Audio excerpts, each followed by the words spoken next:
Welcome from the National Foreign Language Center at the University of Maryland. My name is Thomas Sau, and I'm thrilled you're joining us for the second day of the NFLC Virtual Summit, Apart But Together, where we highlight presenters from the 5 regional language associations as well as ACTFL. Once again, today, you'll have a variety of session formats to choose from. Pre-recorded sessions that will premiere at 10 a.m. and 3 p.m. Eastern Time. Panel discussions at both noon and 5 p.m. Eastern Time. The student panel discussion featuring post-secondary students this afternoon at 2 p.m. Eastern. And of course, our sunset chat at the end of the day at 6 p.m. Eastern. One of the most exciting features of the summit, however, are our featured speakers who are sharing their diverse stories and ideas about language teaching. This morning's speaker is Iman Hashem, who's the 2009 California World Language Teacher of the Year. Welcome to the summit, Iman, and thanks for getting up so early with us. Of course. Thank you, Thomas, for this introduction, and it's my honor to share my stories with my fellow teachers on this historical international virtual summit. I'm very excited to share these stories. So let me start. One day, one of my students came to class very happy and proud of himself. He said, "I'm ready to learn more. I wanted to be able to carry out longer conversations." I asked him, where this renewed energy came from. He told me that while he was at the gas station, he heard the cashier speaking in Arabic with another customers. So he was excited and he wanted to practice his Arabic and started to converse with him. He asked him about his origin, his name, if he was a student, which college that he attends, and what he was studying. Pretty much is what we studied in the first 3 weeks of the semester. So here we see it is, you see, the main purpose for students to be in our classrooms is to be able to communicate with the native speakers and to use the language in a real world situation. This makes the best evidence of learning. Another story I will share with you is about Trent. Trent was a linguistic major at Cal State Long Beach. He came to my office one day and told me that he was interested in taking my Arabic class. He told me that he spent his break, winter break, studying the alphabets on his own, and he was able to recognize the letters. While he had not finished or completed the prerequisites for the course, because it was in the springtime and we offer the second course of Arabic, I gave him the permission to join the class because of his genuine curiosity, interest, and willingness to try out, the course during the first 2 weeks. And then he would give me and decide what he wants to do.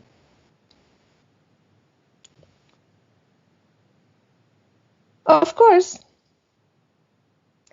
So actually it ended up that he continued and he finished the 3 semesters of Arabic, and he graduated and he earned the outstanding, he received the Department Outstanding Student Award.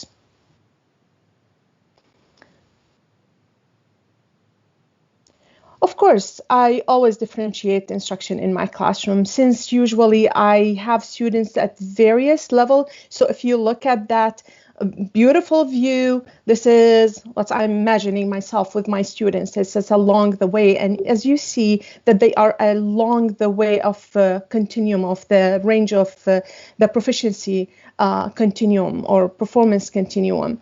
So because I have students who join me with a range of language ability in my classroom. And some students are heritage speakers. These heritage speakers come again in different abilities. Some of them that they are only receptive, some of them that they can know the alphabets and that they can at least answer basic questions, that they can use only their dialect, that they are not exposed to the modern standard Arabic. And I have students again from that they went to a community schools where that they studied Arabic as the language of the Quran, so they don't understand anything. They can say the words, but they don't understand the language. So here we go, and I have Trent with me again as another layer to, he knows the alphabet, but he's starting from zero. Well, that's where it is how I differentiate in my classrooms. How do I differentiate? Is by using the thematic learning planning. I don't follow only one textbook. I got myself out of this. It's a thematic learning approach. And following the backward design process allowed for easy differentiation by focusing on the essential desired outcome and minimizing the scope of the performances, or adjusting and differentiating in the scope of the performance assessment and performance task at the end. Here we are able to see the power and flexibility of performance tasks as an evidence of learning. Let's talk about how we can use the performance task to inform our plan to foster students' growth in proficiency. So we need to collect and analyze the evidence of learning data. And of course, technology is a great tool to make that happen. During the last few years, I started to ask students to use their phones like I used, of course, when we used to be in the classroom. And these are the pictures just to explain to you that this is a picture of my classroom when we had a classroom and we were face-to-face. And this is actually during the semester, the spring semester, where my students were talking using Zoom and recorded their conversations, and they sent it to me, and that they uploaded through our actually that they uploaded to YouTube, because that they were very happy and proud of their conversations, that they were talking about how that they are doing during the time, and how's their schedules, and whether they are enjoying to do. And then finally they found out that they play the same games, video games, which I didn't like. But anyways, that is it interests the students, and it kept them talking about using the target language and telling me what do they like and they don't like. So anyways, even before that, during the last few years, I started to ask my students to use their phones to record their interpersonal assessment task, instead of sitting and listening to two groups at the same time and analyzing and using the checkpoints and my rubrics. And at the same time, I'm really trying to listen to both and record and assess them on the rubrics. So in this way, I had the time to go back and sit and listen to these recordings and provide a more accurate and to the point feedback.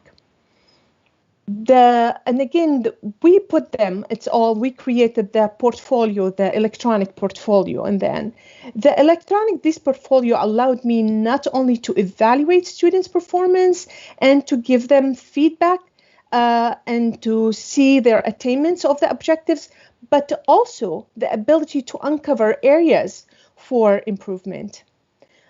I remember the first time I recorded the students carrying out a conversation about their hobbies and things that they like to do. At first, I was like, wow, look at them, that they are speaking, that they are talking, that they are using a lot of vocabulary here. But well, then it's that they were later on. I stopped and I started to think to myself, say, well, okay, what that they are talking about, and what's the importance of these talks? So, and then during the summer, I used these videos with the students' permission, of course, in my teacher training, and I started to have a second thought about them.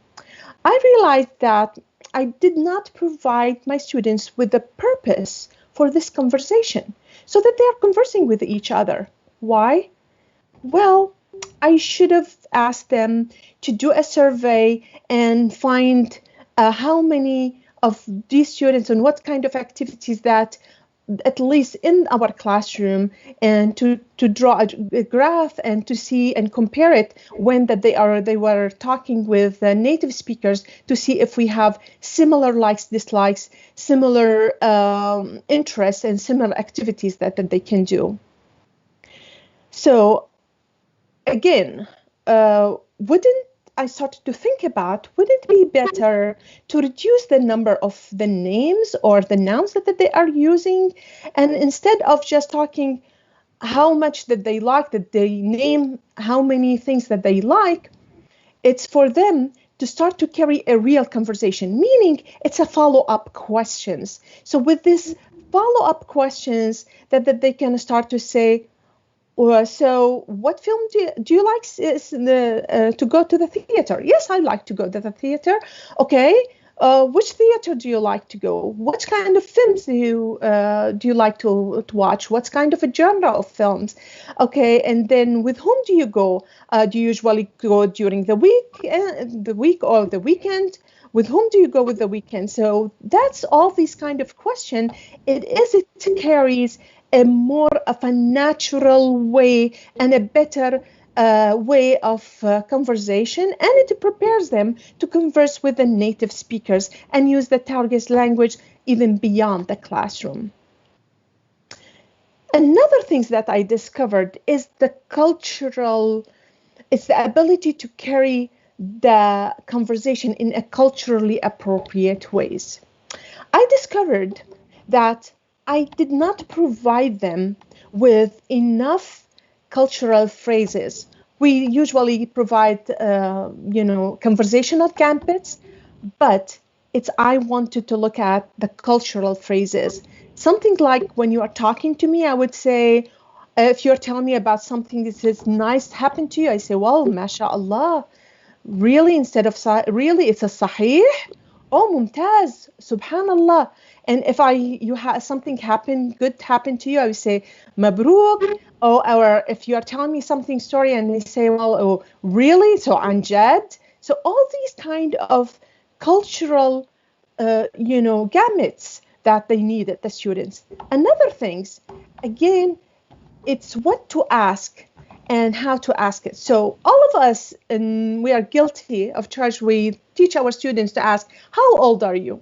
But we've never told them, I tell them, actually, if you are asking somebody who is older, or especially women, don't ask about their age. However, I do not ask them about their age if I'm talking, or about phone numbers, if I am talking with the girl, if it's the opposite sex, until, to have a real relationship, or it is something that it gives me a hint that, yes, it's okay to give and exchange the phone numbers. So, and this is when my students were speaking with the native speakers overseas, he asked her, what's your phone number?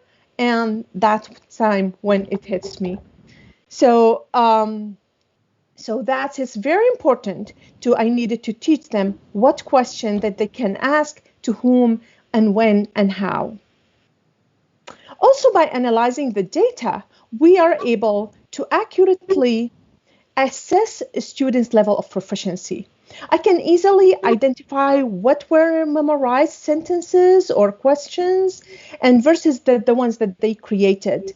Over time, and with the focus with the task learners' performances, gradually we take our students from the level of from the performance into proficiency. And so again, I remember one time when I was evaluating some presentational writing, and the teachers were very happy to share with me and say, well, look how much they wrote, and that they are writing at the advanced level. And then not until we sat down and we started to analyze. So we learned that they are not performing. These are a lot of memorized chunks, and that they are put into a way that they connected them, because they learned them. They taught them how to use the connected words to connect it into a paragraph, but it is not a real paragraph. So what I want you to take from my experience is to always remember is the power of collecting evidence, analyzing it, identifying strengths and areas for improvement in order to take the students on a pathway to build their proficiency in the language and better prepare them for the real world. So designing performance tasks suitable for students' age, interest, and level of proficiency, and collecting all these meaningful, relevant, and culturally appropriate data or evidence of learning, that's what it helps us into continuous improvement. In Trent's own words, he said, "I truly enjoyed being in your classroom in the past 3 semesters. You are a great teacher and a wonderful person. Learning Arabic was extremely challenging at times, but I was often motivated to try harder because simply I got the tools to improve my skills and to work even better. And I owe it to myself to do a better work in order to be able to communicate in the real world. I felt my Arabic was improved by your kindness and your personal investment in me. How special." This is actually what Trent, at the end of the 3rd semester, he sent me this, this email, and it made my days. I'll never forget Trent's words, and they encouraged me every day to continue using evidence of learning to make the language learning experience special for each of our students. I know we all share this passion. Thank you, and I hope you'll enjoy the rest of the day and the next sessions that we are offering you today. And don't forget tomorrow to tune in to get more and to learn about more of the strategies and learning strategies in my session. Thank you and take care.